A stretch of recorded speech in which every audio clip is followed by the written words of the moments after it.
Welcome to episode 17 of the Rex Chapman Show with super awesome Josh Hopkins. This is the Hondo Havlicek episode 17. 17. Yeah. Mullen. Chris Mullen. Mully. It's the Chris Mullen episode. 17. That's a good one. Yes, it is. I can't wait. We got a good guest today, though. You know? Yeah. Please preview it. Let's don't keep them waiting. Tell us who it is. We have Ferguson Jenkins, Fergie Jenkins, a Cy Young winner, old timer who he's on Twitter now. Somebody I find incredibly fascinating. He's had quite a life. I look forward to this a lot. Quite a life. Anyway, what's going on, buddy? How are you? I'm good, man. We should do the book club where what we've read this week. What have you read, Rex? Nothing. Me either. That's been book club. What about the playoffs? What do you? Can't wait. I mean, it's been a lot of fun. I'm back in Phoenix. You said you thought the Nets would win, and to be fair, injuries, so whatever. But at this point, would you say the Suns are the favorite? I'm a little bit of a homer, Suns homer, and I'm not afraid to admit it. But I think they're the most complete team remaining. If I had to lay odds, I would probably say the Bucks, just based on their previous playoff experience the last couple of years, I think has served them really well. Mm-hmm. They have an MVP type guy right now in Giannis who gets a ton of calls. Also, he's impossible not to like. I mean, that guy, yes, he doesn't shoot the ball well, but he's a fantastic basketball player. And he's a guy, you watch all the interviews, you see all the things that he does and says and all that. He's a guy that if I'm just a father of kids, and they want Giannis's jersey, I get him Giannis's jersey. Oh, yeah. He's a good guy. Yeah. He's a good guy. And he's a good guy, but do you think he's the best player left and not considering the best playoff basketball player left amongst the teams, amongst all the players left? I think Chris Paul is. Okay. You just think he's been through it enough. I think if you could pick your point guards to, possibly play the last 6 games of the season to win a title, and you had all the point guards available in the whole NBA, you'd have to think long and hard about Chris Paul just as a game manager. I mean, not going to turn the ball over. You give him your game plan and let him go. So, with him back, without him, it was a little dicey, but with him back, I think, they just continue to roll. Hopefully they'll finish off the Clippers. The Clippers have put up a terrific fight, but I want to ask something because a guy at the airport actually asked me this yesterday. He said, what do you think about Kawhi sitting up in the suite with his team in the playoffs? And I went, good question. Yeah, I struggle with that because I think, Bill Russell wouldn't have done that. And, guys in our era, Michael, if you're hurt, you sit on the bench. You're down there with your team. Now, if he's on crutches, I get it. Maybe that's different. Right. But I don't see, Kobe. I mean, when LeBron's hurt, he's down there on the bench. He's out there. Right. And it may not be a big deal for that team. Some teams don't care. But I've found on the teams that I was on, when a guy separates themselves from that unit, it can rub some people the wrong way. So I just wondered what you thought. And did you even think about it?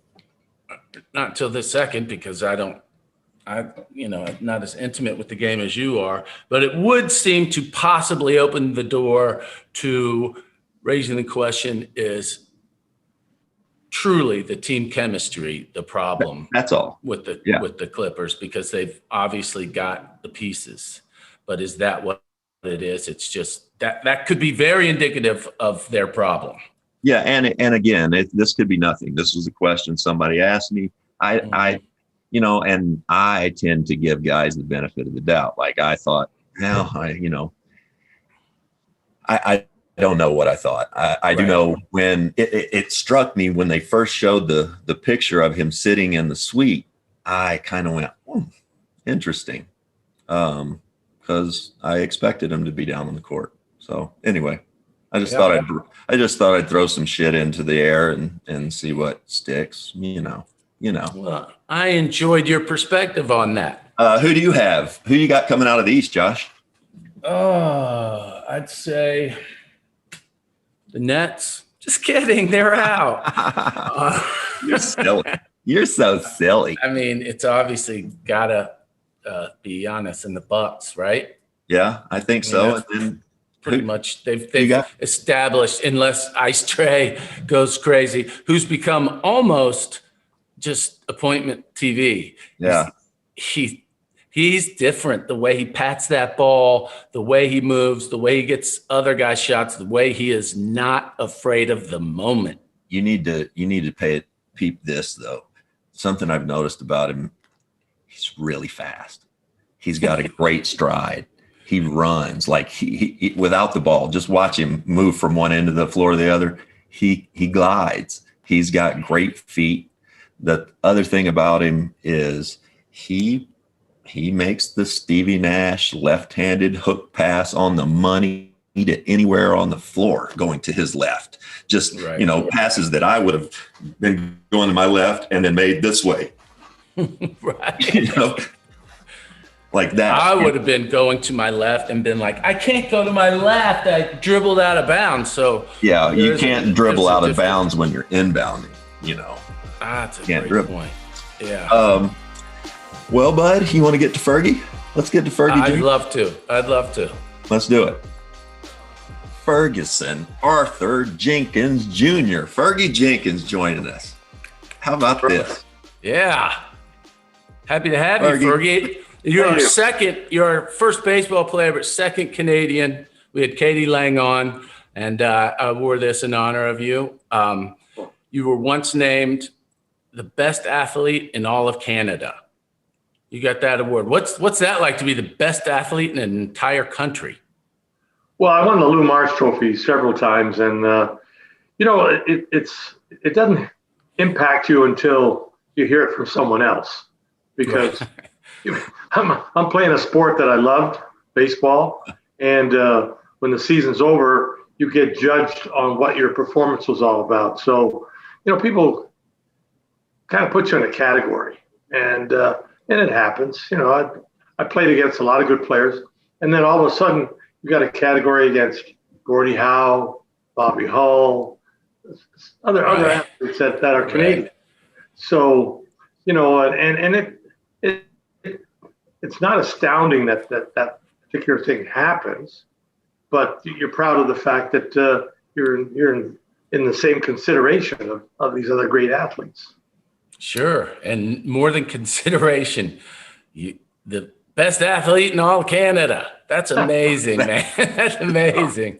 Yeah, well, it is. I played a sport that took a lot of skill, and I had good teammates behind me. So you don't always do or accomplish things alone. So there's a lot of other people involved.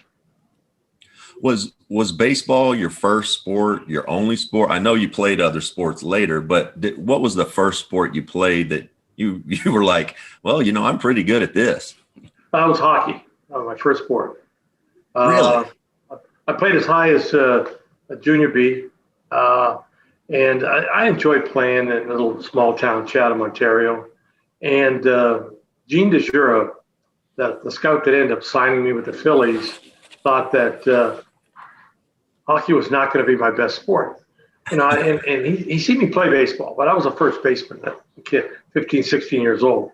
And he had an opportunity to evaluate my arm, and we wanted to know why I didn't try to pitch.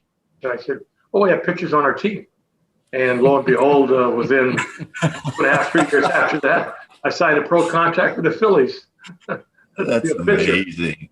They just had never pitched you before. That's just it. No, that was the answer. I just never volunteered to pitch. We had guys like Jack Howe, Matt Kundle, Dennis Roebuck, and Eddie Myers, and they were the pitchers on the team. And I wanted to play regular, so I wanted to play first base with Eddie Robbins. There were 2 first basemen we had, and as you said, lo and behold, within a year, I turned 16. My birthday's in the winter months, so I turned 16 that next year. I was pitching. That's amazing. You didn't pitch till you were 16, and you ended up being one of the all-time greats, a Cy Young winner. There's like 3 people that have over 3,000 strikeouts with. Yeah, there's 4 of us. There's 4 of us. There's 4. Greg Maddox, Schilling, and come on, the Spanish player. I'm trying to think of Pedro Martinez. Pedro, right? Pedro. Yeah, there's 4 of us. That's amazing. Over 3,000 strikeouts with less than 1,000 balls, and you didn't get on the mound and really pitch till you were 16. That's 16 crazy. years old. Yeah, and Gene and I would work out every Tuesday and Thursday nights at local gymnasium, CCI, in my hometown, Chatham, just pitching, throwing, and within that following summer, I pitched a no-hitter in the playoffs. I had a couple of low pitch games. And all of a sudden, I've got Pittsburgh, I've got the Red Sox, the Cubs, the White Sox. I got like 6 teams coming to my hometown wanting to see me pitch. And because of the fact that the Phillies work with me the most, I decided to sign with that organization. Wow. It seems to me real quickly that, obviously you're just a magnificent athlete to be able to do that. But I was fortunate enough to play. And as I said, good teammates. The reflection of you playing is not you as an individual a lot of times, although I had some success. Guys behind you win ball games for you. So. Sure, but that's very humble to get on there at 16. You must also be a really fantastic student to pick up like that, like a way to concentrate more than most. Did you ever think that about yourself? Like, oh, he told me once and I figured it out. Well, yeah, I think because the fact that Gene DeJura was an ex-player himself, he was my mentor. He was a tutor. So he would show me, he showed me a real easy windup, which I ended up using almost my whole career.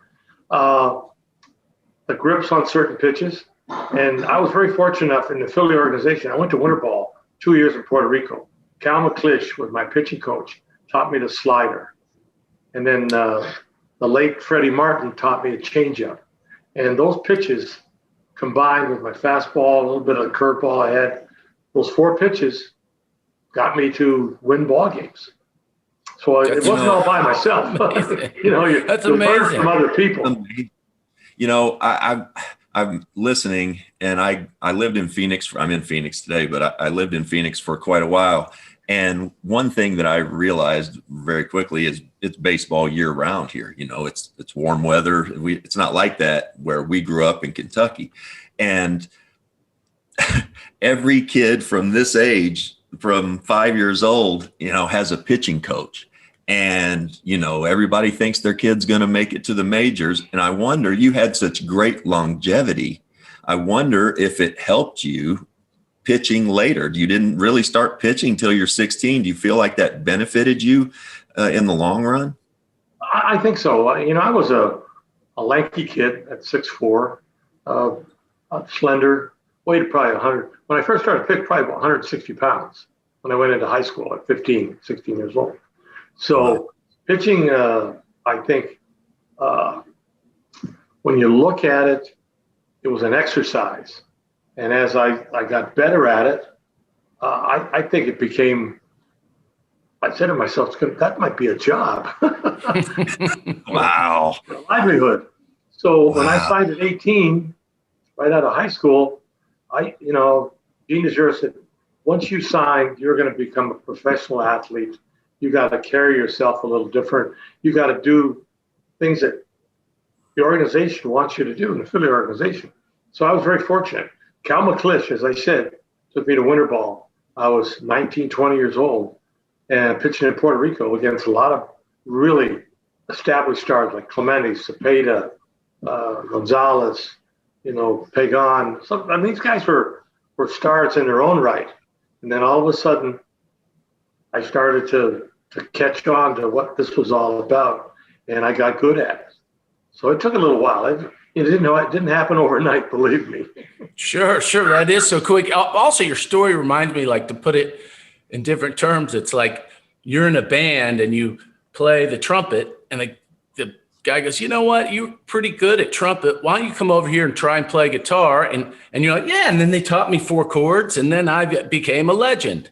I mean, that is so unique, especially like we talk about in this day of specialization and kids having coaches early. And also you were known, speaking to your point, Rex, about saving his arm all that time. You were known as a guy that finished games, complete games. You were that guy. Do you think that was part of, like Rex said, saving your arm, or was just different times?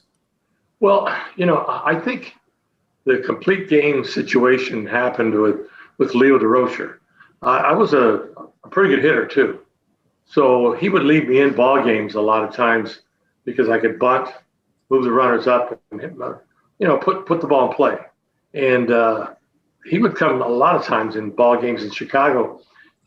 He would walk by the bench, and I'd be sitting there, and it's like the 7th or 8th inning. He says, "Hey, big fella, we're giving the bullpen a rest today." Like that. Or warming up in the bullpen prior to the game, he says, "Your game to win or lose today," like that. Wow. So, it was a confidence builder too. And I enjoyed that part of it. 260 complete ball games, 67 complete ball games. When I look at it, I enjoyed pitching. It was to me, sometimes late in the game was a test to see if you can complete the ball game, get the last 3 to 6 outs, and to win a ball game. There's got to be so much mental, that goes on, with you and with yourself and the batters. I want you to try to explain something to me. I've been trying to follow what's going on the last few weeks in pitching and in baseball. When you played, though, going back, I think yourself, Bob Gibson, they lowered the mound. They lowered the mound. Can you explain to me why they did that? And Gibson and a lot of players, that 68 season, I think there was maybe 6 or 7 20-game winners in the National League and 4 or 5 in the American League. And the dominant part of playing the game is basically pitching. Gibson had a 1.20-25 ERA. He won the Cy Young. He won 22 ball games. That year I won 20. Necro won 20. Gaylord Perry, Marichal. There were so many guys that were winning 20 games. The league all of a sudden said, well, pitching is too dominant. The mound is 18 inches. We're going to lower it to 12 to 13 inches. The tallest mounds in baseball were in Houston, with the Astros, and Chavez Ravine with the Dodgers. And all of a sudden, these pitchers are all having excellent seasons. We're going to lower the mound and see exactly if pitching is still going to be that dominant, which it was. That following year, 69, there were still 20-game winners in baseball, and I was one of them. But I just think that pitching can be successful as much as it can be if you've got a good catcher. The catchers are so important. I had Randy Hundley for years. Gibson had McCarver. Marichal had Haller. Louis Tiant had Carlton Fisk. There's so many guys. And the Dodgers had, let me see. They had Roseboro. And I think they had another. I can't think of the other catcher they had. But, when you kept Koufax and Drysdale winning and Padres winning so many games, it doesn't always fall on the pitcher. It's that catcher that knows what to call, where to put the sign, the positioning, and games are won like that. And it doesn't take much to say that, well, he did his job. The catcher does his job too. Rex, continue with that point because it's interesting. But I want to know, did they lower it in the middle of the season? No, it started after the season was over, when Gibson won the Cy Young. Following spring training, come 69, they lowered the mound. It's like during the training, and then they lowered the mounds in all the ballparks.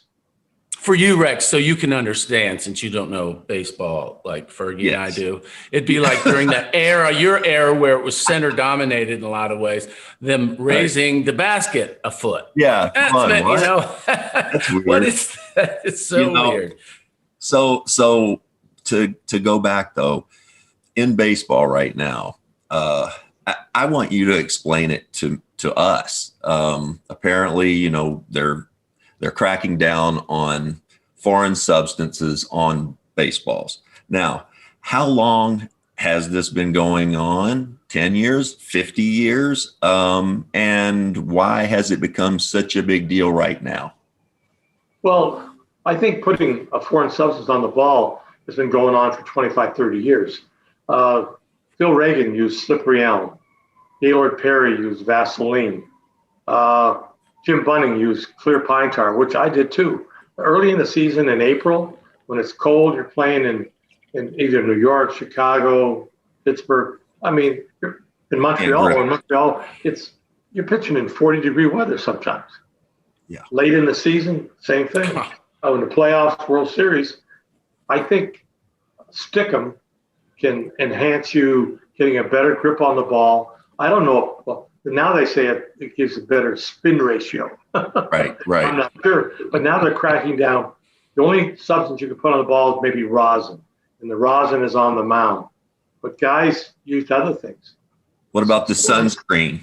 Yeah, well, sunscreen, it's sticky. It's some kind of substance. For years, Tommy John, and I think it was possibly Drysdale and a few other guys in the Dodgers, would cut the ball with their belt situation. Oh, really? Hell yeah! Well, Pat Corrales was a catcher in the Philly organization. He would scrape the ball along his shin guard and throw it back to the pitcher. They change the ball every pitch almost now. The ball hits dirt, change it. I would love to have balls that had a little dirt on them, grass stain. Right. A little different way. Fill the ball with a little dirt, rub it up. The ball sinks, sails, that type of thing. But now they're cracking down on foreign substances because of why? They think because the pitcher is too dominant. Okay. The batting averages are really, really bad now. Come 2020 and 2021, guys are hitting below 200. Guys are still hitting home runs, but the batting averages are down. RBIs are still there, but the batting averages are down. Not many players are hitting 300. And cracking down on. That's the advantage they think has been given to the pitcher. So they're trying to level the playing field. So yeah, in some respect, yeah. Will cracking down like this just straight away? Will pitchers be a little more wild? It could happen where guys maybe get clipped on a pitch every so often because they use a brand new ball every pitch. At one time, the umpires had to rub with that Mississippi mud, rub 6 dozen balls up.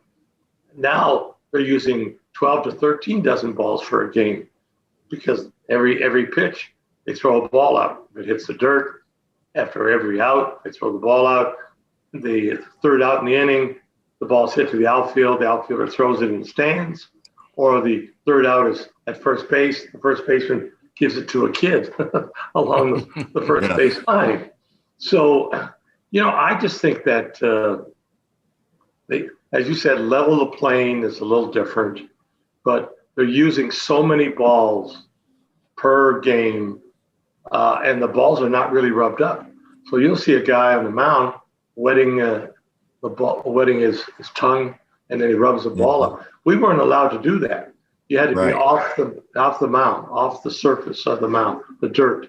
You could do it on the grass, rub the ball up, come back up, and pitch with the ball. But now that if Gaylord Perry and Bob Shaw and Drysdale, all these guys, and Phil Reagan could put foreign subs on the ball would be doing some crazy things. If I knew, I'd go out there. I'd just so much sunscreen. I'd have pomade all over my hair. Probably Yep. still have toothpaste in my mouth. I would take advantage every way I could, and I guess they were. But cracking down, it seems like in baseball, it's so much ebb and flow to that. We're saying now the baseballs were too juiced a few years ago, and Right? Yeah. so it's like Rallies wouldn't come clean and said because of all the home runs hit, the ball's wound too tight. It has instead of having a cork center, it has a rubber center. yeah, well, it looked there like was it a then. theory. They wanted us to pitch from 70 feet, move the mound back 70 feet instead of 60 feet 6 inches, which would be crazy. That's crazy. Yeah. Like you're throwing grenades in there. Yeah, right. I mean, the velocity would be a lot less. The ball would have a different plane to it. Hitters got an advantage. They use pine tar. They have some of them have cork bats. The bats are lighter, longer, and they can do what they want a lot of times with bats, but not a pitcher. I mean, you know what? One time, here's another theory. That Oakland started it because of the fact that you weren't allowed to use light colored shoes, but Oakland had white shoes. All the pitching gloves had to be tan or black. Now gloves are red, purple, green, gray, white to go along with the colors of the team. Yeah. My whole Crazy. career, I used a Rawlings glove that was tan, almost saddle color. That was it. I never used another colored glove. But now you can multicolored gloves, multicolored shoes. It's all changed. It has changed. Yeah. Fergie, I want to go back. What was it like growing up in Canada? And what do you know about your mom? I mean, she had direct descendants who came up the Underground Railroad, and what was it like for you? Not only growing up there, but what was your experience like as a young African American man playing baseball in the States and in a lot of places where it wasn't real welcoming for a young black man? Well, I started to play, as I said, in 1962 with the Phillies, and I got signed.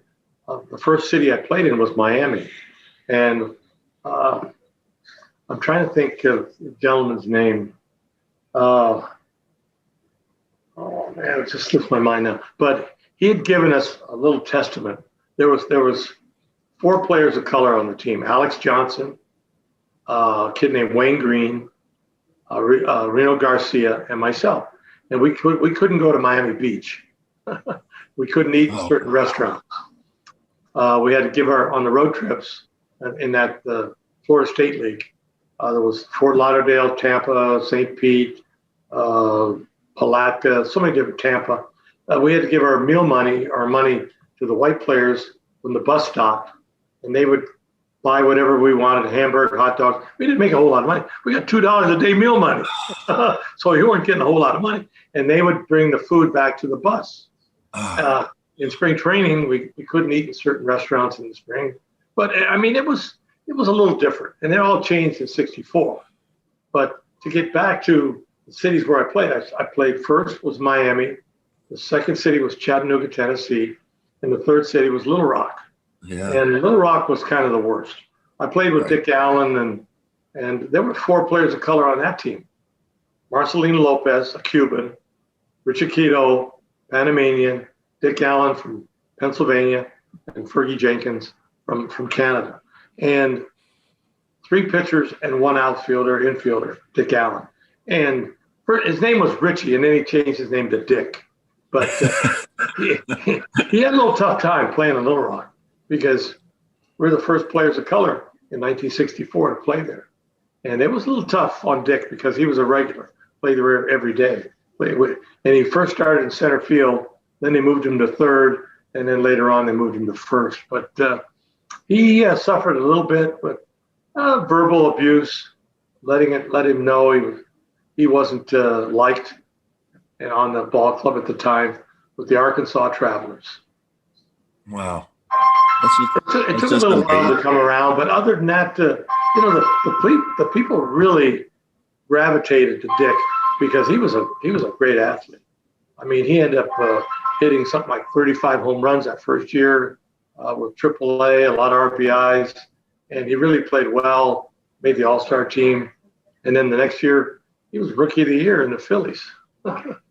So, but took me Marcelino got graduated, so did Richard and myself to the Phillies. So it took a while for us to come up, but Dick was the first. While we were, I was brushing up on you. It's talking to my father about you yesterday. I said, having Fergie Jenkins on. He said, Ferguson Jenkins? I said, yep, Ferguson Jenkins. So he'll be excited to listen to this one. You played for the Globetrotters? Yeah, 3 seasons in the offseason. 1967. How did this come about? Yeah, Joe Enzabino was the marketing individual with the Globetrotters, and their head office back in the 60s was on Michigan Avenue in Chicago. So he came out to the ballpark, and this is a great story. He came out to the ballpark, and we're early in all day games. And this guy comes to the ballpark with a $500 suit, 3-piece suit, and a briefcase. And he's walking down the left field line, and he's waving. And Rich Nye and I are standing in the outfield shagging fly balls. And I said, Rick, this guy wants either one of us. I waved at him, and he went, yeah, you. So I walked over to the wall towards the bullpen, where our bullpen's in left field. And he said, Ferguson, are you going to go back to Canada when the season's over? I said, yeah. He said, got an offer for you. We want you to be the pitcher in the skit where Meadowlark hits a home run off you every night. Meadowlark Lemon. Yeah, in the third quarter, I played the third quarter every night. And into the third quarter, the first couple of minutes, they called timeout, and Curly says, let's play baseball, like that. So Curly's the catcher. Bobby Joe Mason is the pitcher. And you got Leon Hilliard. You got a few of the Globetrotters. And they're all playing the outfield. And the first pitch is thrown over Meadowlark's head. And they said, oh, hold it. We have a pitcher on our ball club. We got a 20-game winner, Ferguson Jenkins. And I have my sweats on. I take them off, run out there, warm up, throw a couple of pitches, give up the home run to Meadowlark. And this is how it all started. And then I was involved in the out-of-bounds skit, the referee skit. And I played the third quarter, 15 minutes every night. And it started in Montreal. That's amazing. Three Rivers, all the way down to my hometown, Chatham, Windsor. And I played about 20, 25 games. So it got successful. Now we'll push it to the U.S. We're going to go to Pittsburgh. We're going to go to Cincinnati, some of the cities where I played ball, and Chicago. And that first year, I probably played 45, 50 games. In total, I probably played about 180 plus ball games in 3 seasons with the Globe. Wow. Were they? Was there ever a city that caught on to the confetti in the bucket trick? Well, that was one of the skits that they changed. The referee a lot of times would stand on the edge of the floor, and some of these cities we played portable floors, and especially in the colleges, they had a portable floor that's up off the cement, or we played in hockey arenas where the floor was up off the ice surface. And he'd stand there with his arms folded. Now, Curly Neal started, instead of the confetti, he left about 2 or 3 inches of water at the bottom of the bucket. He hit the ref with it, knock him off the court. And people would go nuts because you hit the referee with water instead of confetti. So that was another skit that really grabbed a lot of the people because of the fact that no more, because during halftime Curly or one of the guys would rip up a bunch of paper. Instead of confetti, it was paper to throw on into the crowd. Now they knock the snot out of the referee. So, but it was different. I mean, Meadowlark just You had to have fun. he captivated people by pulling kids out of the audience or a young lady. And Josh and I, we grew up going to I did anyway. Did you, Josh? I went, the Globetrotters would come every year to Owensboro, Kentucky. And I started going down to the Owensboro Sports Center. And, you know, by the time I was 10, you know, I felt like I knew Meadowlark and Curly. Mm-hmm. You know, they would come and, you know, they'd wave and all that. And then fortunately, way later on, I got to actually meet them, which was, you know, amazing. But it's just, you guys had to have fun traveling city to city. And what did your baseball team think about you doing this? Were they fine with it? Were they worried about you getting hurt? Well, I had a conference with John Holland, who was the general manager. I said, John, I'm going to be the pitcher that every night gives up a home run to Meadowlark Lemon. And I didn't tell him I was playing the third quarter. I bet you did. So we played in the amphitheater in Chicago, and a lot of Cubs front office people were there. And they watched me score a few baskets. And they said, we didn't think you were going to play. How am I going to stay in shape running up and down the court? There you go. So playing the third quarter, and, you know, a lot of the cities where we went, we'd have shoot-arounds. We'd play in Pittsburgh or Cincinnati, or, you know, we played a lot of campuses. We played in Lansing or Ypsilanti, and we'd have shoot-arounds around 2 o'clock. Guys would get out there and really play some pickup games, and then they'd play that night.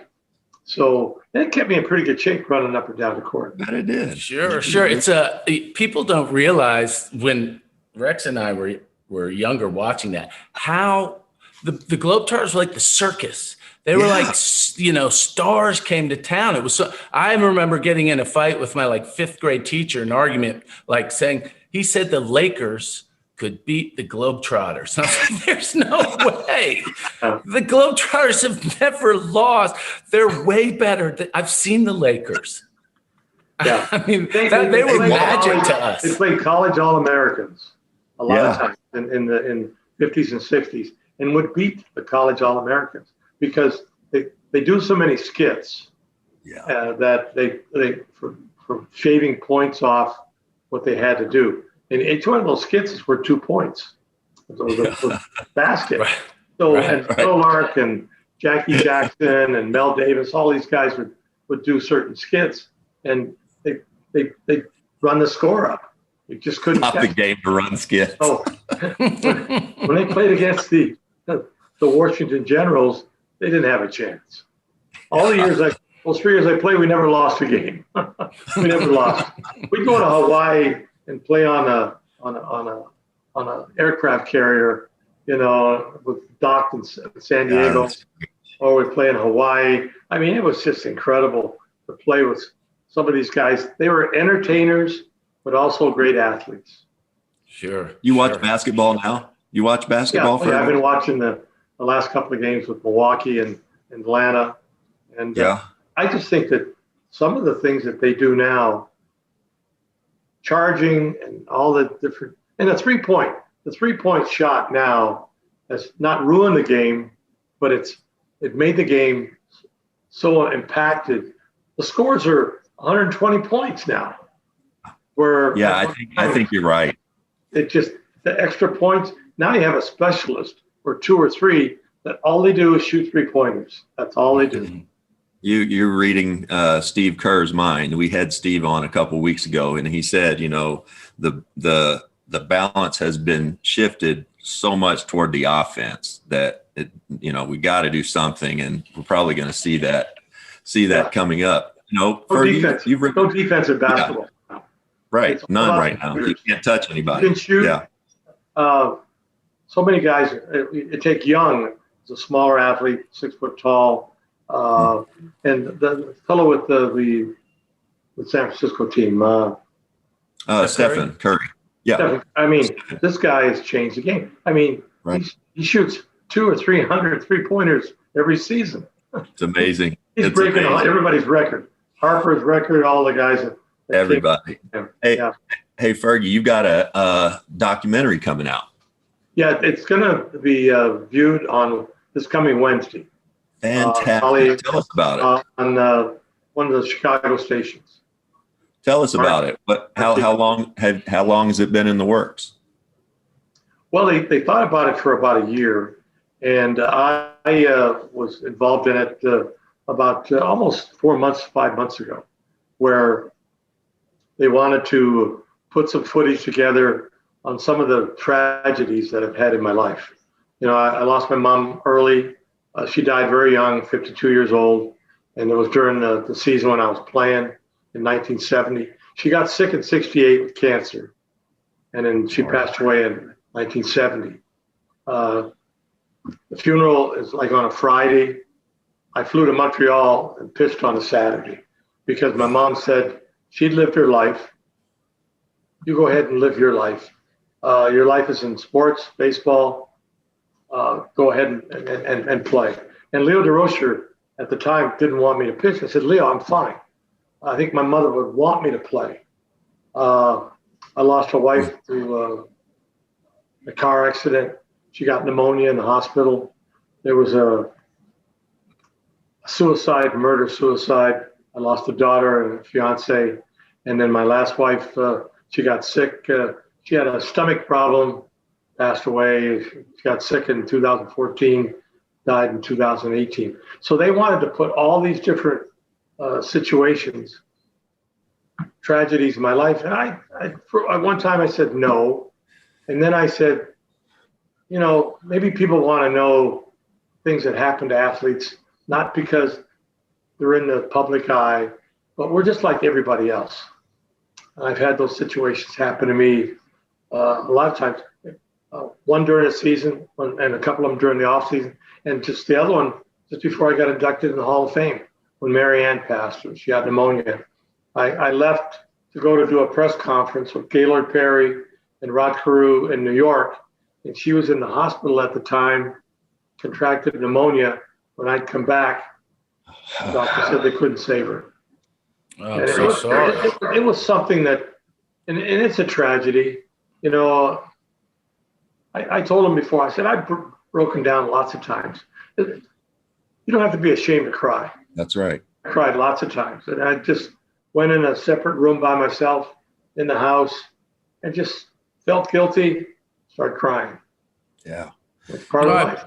I thank you so much for doing that and sharing those stories, because we do put athletes and entertainers on a pedestal and just think about their wonderful life we wish they had, but to humanize yourself and to be vulnerable to people so it provides perspective for people that otherwise it's unattainable to know what you went through and to think, oh yeah, they were just people, just like I am every day, and my tragedies or whatever, not that happen in my life, happens in everyone's life, you know. So it's great perspective, and I appreciate you sharing. So I'm glad you did that. Can't wait to see it. Yeah, Raymond, my second wife's son, who I adopted him when he was 4, and now he's 37, 38 years old. He had a huge part in this documentary. You'll see him. He's got a big beard.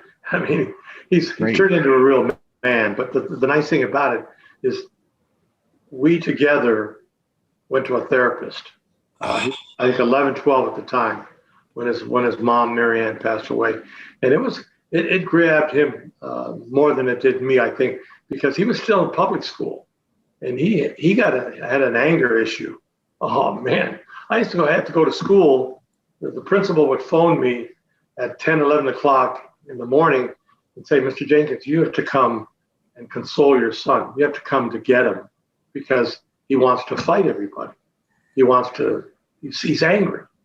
And I said, well, it's only part of his life because he just lost his mother. Yeah. And I think they didn't realize that the tragedy and all the pressure put on a youngster that really can't cope with it. And Raymond really didn't cope with it until he got older. And he displays this in this caption he has during this documentary. And to me, when I seen it, I started breaking down again because he broke down. And he said he didn't break down until he got older. I'll echo what Josh said. I want to thank you. You touched on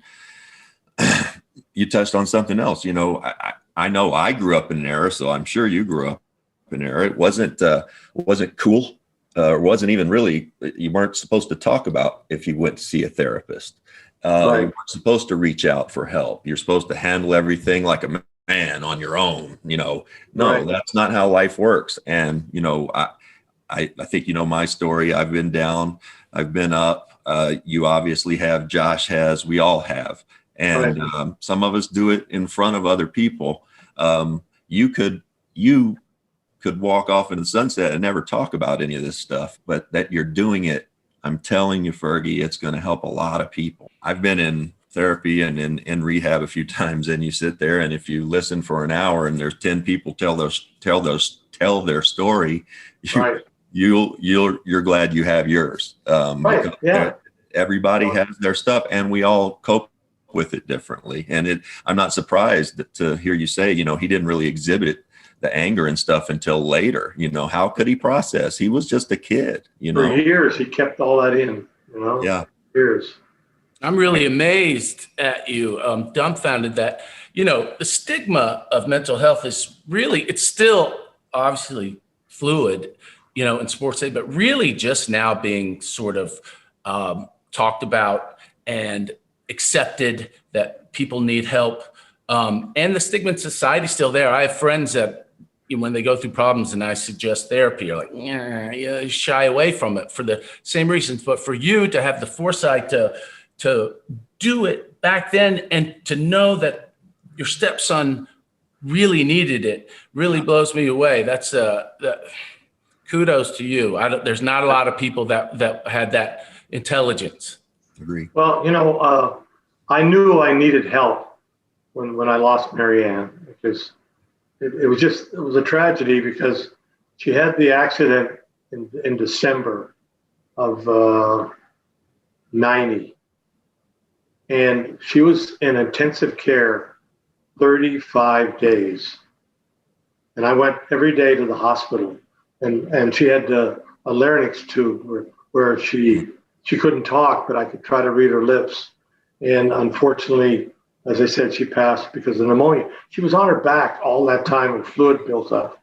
But Raymond went one time, and he seen his mom with all these tubes in her. He was terrified. He didn't want to ever go back. I know. Yeah, he didn't want to ever go back. But the thing was, every day I went, and then the day that I got inducted in the Hall of Fame, I went up to the hospital and I showed her the clipping of the paper. I said, I got to go the next day to a press conference in New York. And then when I came back, she passed.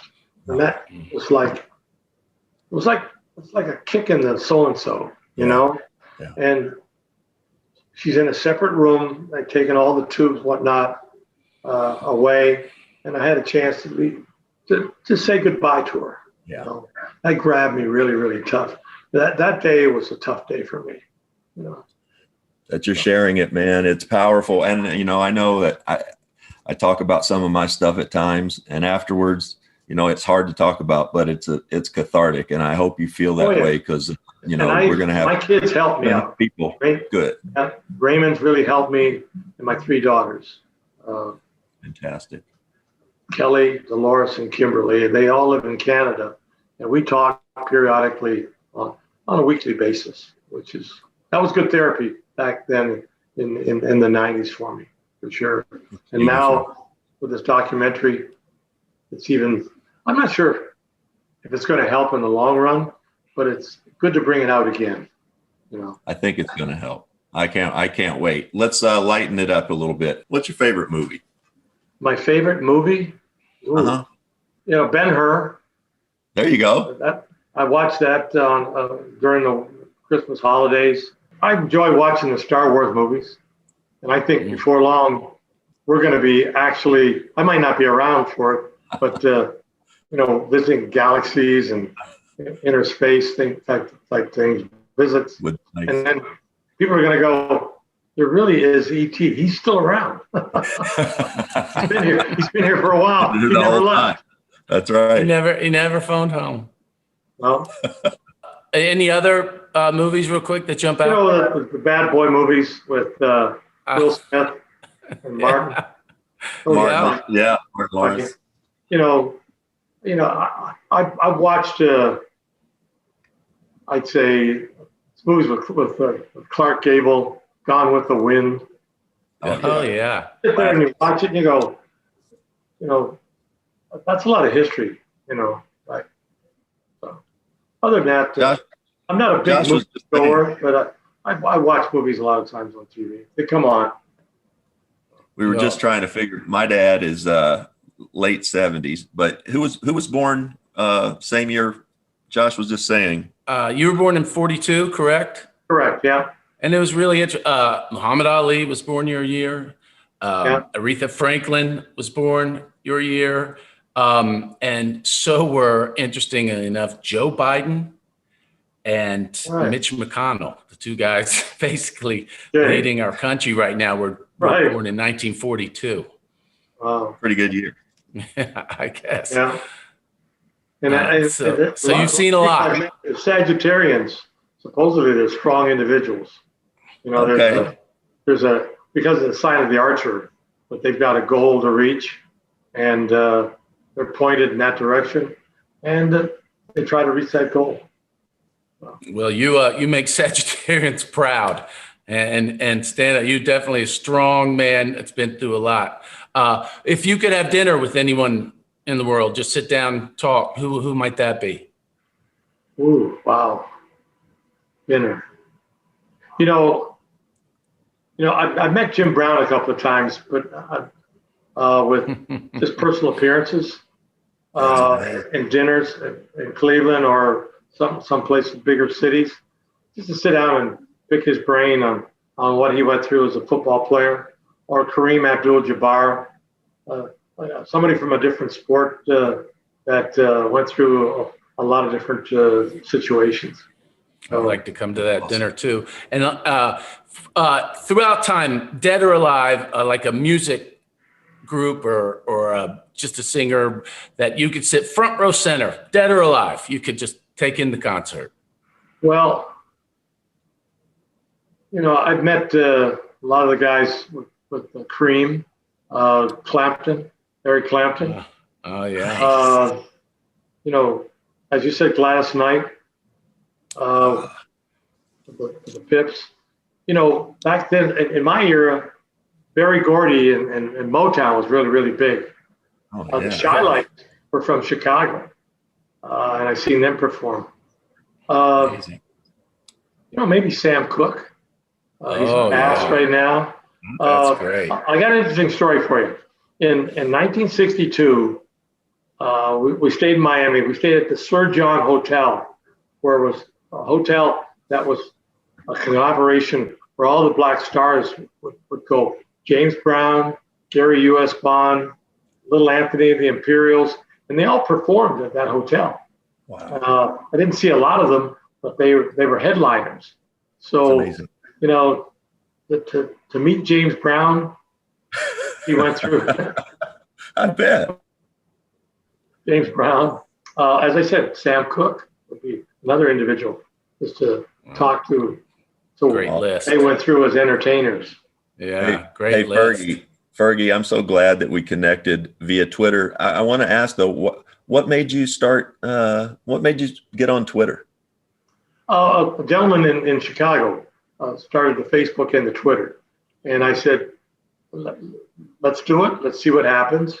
People want to be connected." Yeah. And I do some cameos from time to time. Nice. And what's nice about it is a lot of Chicago fans. Like I think for Father's Day, I must have did 50 Father's Day selections, which was a lot of fun. People phone in, "Hey, I'm Rex. I'm so and so. I'm Jimmy. Say hi to my dad for Father's Day," and I did that. Great. Or birthday. That's cool. Yeah. I'm glad you did it. I have a lot of fun, following you and seeing all the stuff throughout history. I love just seeing what you guys comment on yourself, Rod Carew.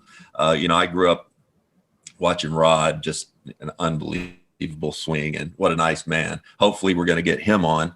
Fergie, I can't thank you enough for coming on. Please come back sometime. Okay. Yeah, let me know. I'll be glad to do it. Can't wait to see the documentary on Wednesday. And thank you, Ferguson Jenkins. Thank you. Hey, the number one thing, please don't cry. Okay. Thank you for your honesty and your openness. Thanks, Josh. Really, really a pleasure. Thank you, Fergie. My pleasure. Thanks, guys, bud. Take care. All the best. All right. Josh, Ferguson Jenkins. Fergie Jenkins. What'd you think? He was, what a beautiful human. Nice man and really intelligent. Oh, my gosh. Just traveled. A Globetrotter. Was a Globetrotter while he was one of the best pitchers in the world. That's unbelievable. I couldn't believe he didn't start pitching till he's 15 or 16. That's amazing. It seems absurd. And what I found really funny was he was talking about how great his high school pitchers were. And I kept wanting to go, he named them off, 5 of them, but they were our pitchers. And I wanted to go, yeah, but none of them were Fergie Jenkins. Yeah, and he named his other first baseman. I know. They were all great, so I didn't have to just what a great teammate. Yeah, exactly. Great teammate. Exactly. And I couldn't believe he liked Star Wars. I wouldn't pick that in 100,000 years. No, but Fergie Jenkins.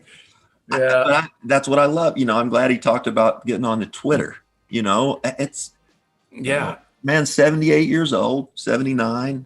My dad certainly can't handle Twitter. He's a couple years younger. I like that we're learning new things about Fergie Jenkins at this stage of his life. I mean, a theme of a lot of the people that we've had on that have been is intellectual curiosity. Yeah. He's not just going to be like, old Twitter schmitter. Yeah. He's out doing it, seeing what's going on. That's what keeps the mind relevant to what's happening today. He was spectacular. I agree. What a fantastic, and I can't wait to watch the doc now. And you talk about some heavy stuff that he's been through. Wow. Yeah. What a guy. At one point, it was funny. I thought when he was saying the bands he liked, he was like Gladys Knight, the Pips. I thought it was almost like he'd be like, Gladys Knight, I like, but the Pips, they were a bunch of assholes. And she carried them. They're over. It looked like he didn't like for a second. And then he those Pips. Yeah. Gladys Knight, yes. Pips, no. No. And go to the Pips. All right, buddy. Well, enjoy the playoff time. Can't wait. Let's go. Got to keep rooting on those Suns, man. All right, bud. Well, next time, Tuesday, we'll do this again. The Rex Chapman Show with super sexy, super cool, super awesome Josh Hopkins. We'll do it. Powered by basketballnews.com. Subscribe, rate, and review. See you next week.